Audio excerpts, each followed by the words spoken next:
Bismillahirrahmanirrahim. Assalamualaikum warahmatullahi wabarakatuh. Selamat pagi semuanya. Semoga semuanya dalam keadaan sehat dan bahagia ya. Nah, hari ini kita lanjutkan pembelajaran tematiknya di pembelajaran ketiga. Silahkan dibuka bukunya halaman 165. Di sini ada sebuah teks yang harus kita baca. Nah, kalau di kegiatan kemarin membaca senyap, kalau di kegiatan yang kali ini kita akan membacanya dengan suara nyaring. Membaca dengan suara nyaring itu artinya suara yang dikeluarkan ketika membaca itu harus lantang, vokalnya harus jelas, dan semua kalimatnya harus terbaca dengan jelas. Jadi suaranya harus jelas ya. Di sini ada percakapan tentang Ibu dan Sofia yang sedang berbelanja di pasar. Ini untuk gambarnya, kita baca sama-sama. Pagi-pagi sekali, Ibu dan Sofia berbelanja di pasar. Ibu mengajak Sofia berkeliling pasar. Terjadilah percakapan antara Ibu Sarah dan Sofia. Nama ibunya Ibu Sarah ya. Jadi yang ada di percakapan itu adalah Ibu Sarah dan Sofia. Kata ibu, apakah kamu senang ibu ajak ke pasar, Sofia? Nah, ini kata ibu ya. Jadi karena di sini ada dua orang yang memerankannya, ada ibu dan ada Sofia, boleh kalian minta bantuan orang tua, kakak atau saudara untuk menjadi salah seorang, misalkan Demas jadi ibu, nah ibunya Demas jadi Sofia gitu ya. Boleh minta bantuan agar percakapannya tok tak kalau bahasa Sunda. Apa ya? Biar percakapannya saling saut ya. Nah, kata ibu, apakah kamu senang ibu ajak ke pasar, Sofia? Lalu kata Sofianya, senang sekali bu, pasar ini tidak seperti yang Sofia bayangkan. Kata ibu lagi, oh ya, memang Sofia membayangkan pasar seperti apa tadinya? Lalu kata Sofia, awalnya aku bayangkan pasar itu becek, kotor, bau, banyak sampah dibuang sembarangan. Nah, kita lanjutkan di halaman selanjutnya. Lalu kata ibu lagi, oh begitu, memang ada beberapa pasar yang kurang memperhatikan kebersihannya, seperti yang kamu bayangkan. Lalu kata Sofia, iya bu, alhamdulillah pengunjung dan pedagang di pasar ini menjaga kebersihan. Kata ibu lagi, iya nak, pasar ini juga tertata rapi dan selalu dibersihkan setiap hari. Sampah-sampah dibuang pada tempatnya. Tempat sampah ada banyak di berbagai tempat. Sudah seharusnya kita peduli pada kebersihan lingkungan pasar. Nah, kalau di paragraf terakhir ini tentang cara membersihkan pasar ya. Yang pertama, cara membersihkannya itu dibersihkan setiap hari. Ini yang pertama. Yang kedua, sampah dibuang pada tempatnya. Karena sampahnya dibuang pada tempatnya, artinya tidak ada sampah yang berserakan. Yang ketiga, tempat sampah ada banyak di berbagai tempat. Ini yang ketiga. Kan kalau kita punya sampah tapi tempat sampahnya jarang, kemungkinan orang suka membuang sampahnya sembarangan dengan alasan tidak ada tempat sampah. Tapi kalau ada tempat sampah, ada banyak di beberapa tempat, jadi orang ketika punya sampah bisa langsung dibuang.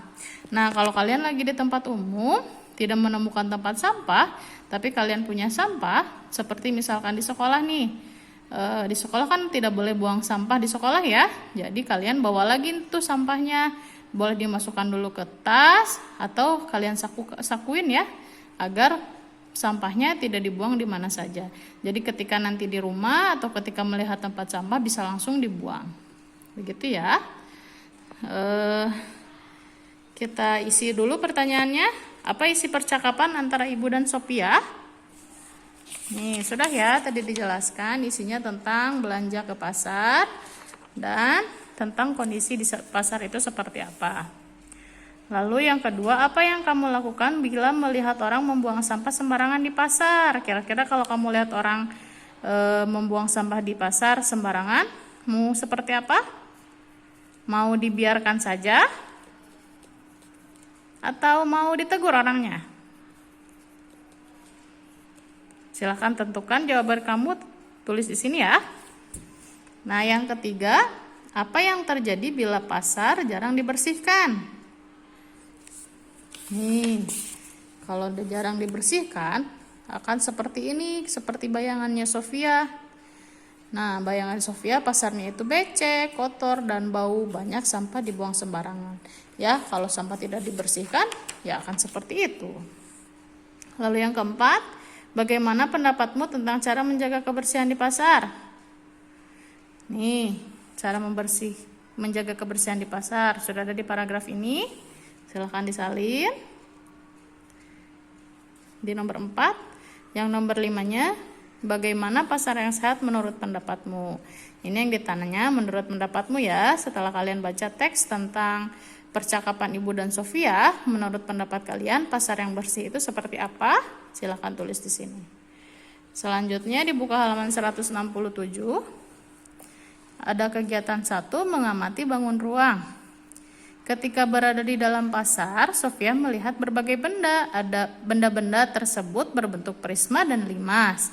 Sofia melihat tempe yang dipotong seperti balok. Kalau balok seperti ini ya.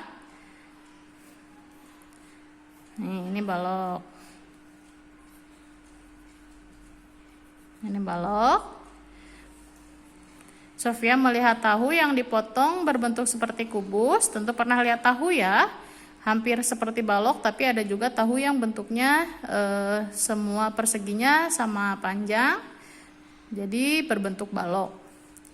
Sofia menghitung jumlah, tadi ada Bu Herlin yang salah.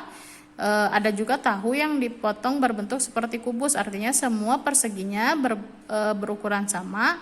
Kalau semua perseginya berukuran sama itu dinamakan kubus ya. Mungkin ada tahu yang dipotongnya ukurannya sama dan menyerupai kubus.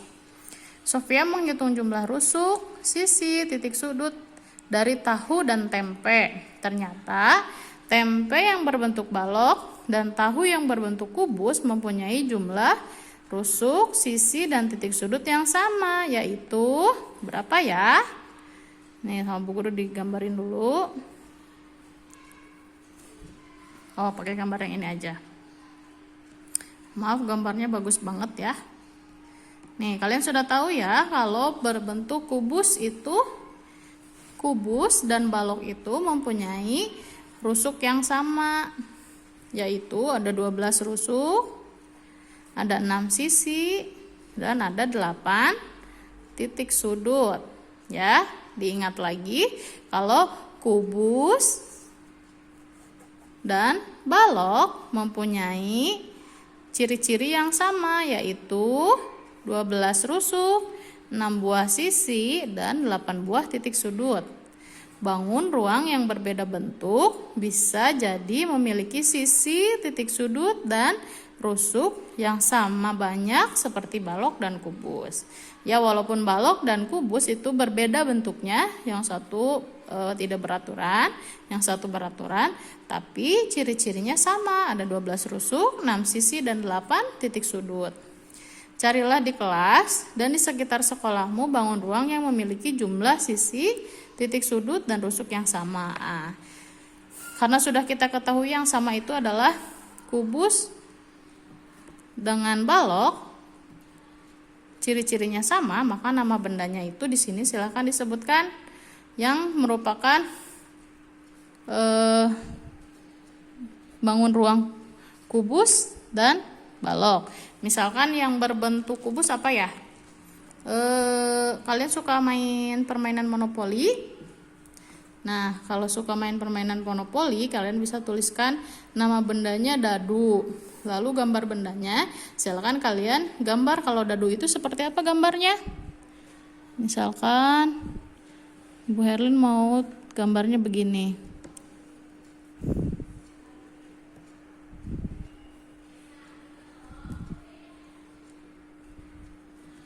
Nah, ini gambar balok ya. Maaf salah, ini gambar kubus. Ya, dadu itu berbentuk kubus. Nah, selain kubus, apalagi nih yang sama sisinya, yang punya 12 rusuk, 6 sisi, dan 8 titik sudut. Silakan ditulis di sini dan digambar di sebelah sini. Selanjutnya silakan bukunya dibuka halaman 170. Halaman 170 ya. Kegiatan 2, menemukan ciri-ciri bangun ruang yang sesuai. Di pasar, Ibu dan Sofia menemukan berbagai benda menyerupai bangun ruang. Kita lihat bangun ruang apa saja yang ditemukan Ibu dan Sofia di pasar. Kita bantu dengan mencocokkan ciri-ciri yang sesuai.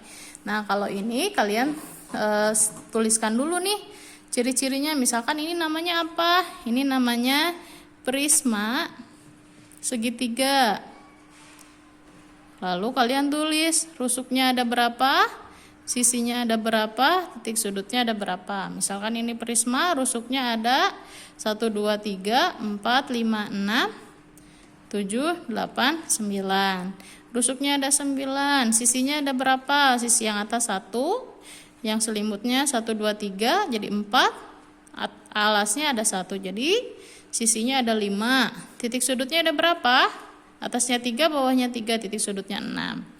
Kita cari bangun yang sama dengan prisma segitiga ini. Kalau ini menghadapnya ke atas, alas dan atasnya. Nah, di sini kita punya bangunan prisma segitiga yang berbentuk lain tapi mempunyai ciri yang sama. Nih, kalau ini mah hampir kayak mirip tenda ya. Mirip tenda.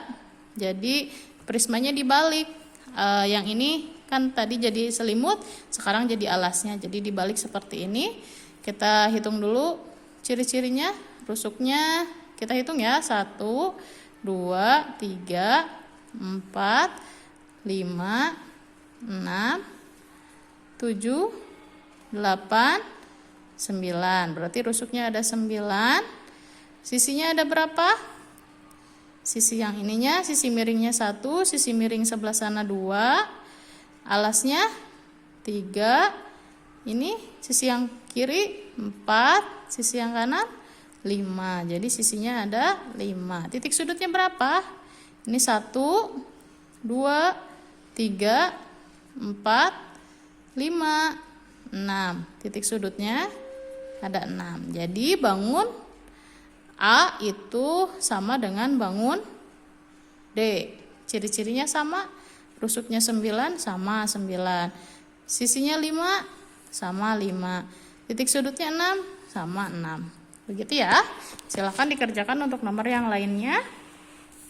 Tinggal dijodohkan. A itu sama dengan D. Jadi silakan yang lain cari yang sesuai. Lalu di halaman selanjutnya, halaman 171, nih sudah dispesifikkan bangun ruang dengan 6 buah sisi, 8 titik sudut dan 12 rusuk. Nah, nanti kan kalian sudah ditulis ya sepertinya rusuk, sisi dan titik sudutnya ada berapa saja. Nanti silahkan tulis misalkan yang ada rusuknya, yang 6, yang sisinya 6, titik sudutnya 8 dan rusuknya 12 itu bangun ruang yang mana saja. Misalkan yang B, yang mana lagi ada 5, silakan diisi. Lalu yang ininya bangun ruang dengan 5 buah sisi, 6 buah titik sudut dan 9 rusuk, bangun ruang yang mana saja. Ya, silakan dituliskan. Selanjutnya dibuka halaman 172. Nah, kalau ini namanya ya, misalkan ini gambar yang pertama itu orang yang menjual dagangan disebut apa? Ada berapa huruf ya? Kita hitung 1, 2, 3, 4, 5, 6, 7. Orang yang menjual dagangan namanya apa ya? Penjual atau pembeli? Ya, kalau yang menjual itu adalah namanya penjual. Betul tidak ya? Sama enggak? Oh, ternyata betul. Hurufnya dengan jumlah garisnya sama. Jadi, orang yang menjual dagangan disebut penjual. Ada 2 soal lagi yang harus kalian isi. Orang yang membeli dagangan apa namanya? Membeli. Garis bawahi membeli. Jadi, apa namanya? Lalu tempat pembeli dan penjual bertemu apa namanya? Yang ditanyakan tempatnya. Ada 1, 2, 3, 4, 5. Ada 5 huruf. Silakan dikerjakan. Yang terakhir itu ada di halaman 173. Nah, kita akan mengisi puzzle nih. Nih, puzzle-nya ada di mana? Puzzle-nya ada di halaman terakhir. Silakan kalian buka buku halaman terakhir. Nah, ada puzzle ini. Silakan halaman ini kalian gunting. Guntingnya sesuai dengan bentuknya. Ya, setelah digunting, kalian tempelkan di sini. Di sini sudah ada aturannya. Balok pasangannya tempat tisu, lemari, batu bata. 1, 2, 3, 4. Jadi silakan kalian cari tempat tisu, lemari, batu bata, tempel di sini. Gitu ya. Mengerti ya? Sekian pembelajaran hari ini. Ada pelajaran yang harus kita ambil, hikmahnya, duniawinya, yaitu pasar adalah tempat umum yang digunakan sebagai tempat bertemunya penjual dan pembeli. Nah, ini jawaban dari pertanyaan yang tadi ya, yang ini. Pasar yang tidak bersih bisa menyebabkan sumber penyakit. Apakah kamu sudah menjaga kebersihan pasar yang kamu datangi? Nah, silahkan dijawab. Lalu ukhrawinya, jual beli dalam Islam sangat disunahkan karena dapat menjauhkan diri dari memakan atau memiliki barang yang haram. Pasar adalah salah satu tempat jual beli. Kebersihan pasar harus dijaga karena Allah sangat menyukai kebersihan. Nabi Muhammad SAW bersabda, sesungguhnya Allah itu baik, Dia menyukai kebaikan. Allah itu bersih, Dia menyukai kebersihan. Allah itu mulia, Dia menyukai kemuliaan. Allah itu dermawan, Dia menyukai kedermawanan. Karena itu bersihkanlah olehmu tempat-tempatmu. Yuk kita jaga kebersihan pasar bersama-sama. Menjaga kebersihan di pasar adalah tugas kita semua. Sekian pembelajaran hari ini. Wassalamualaikum warahmatullahi wabarakatuh.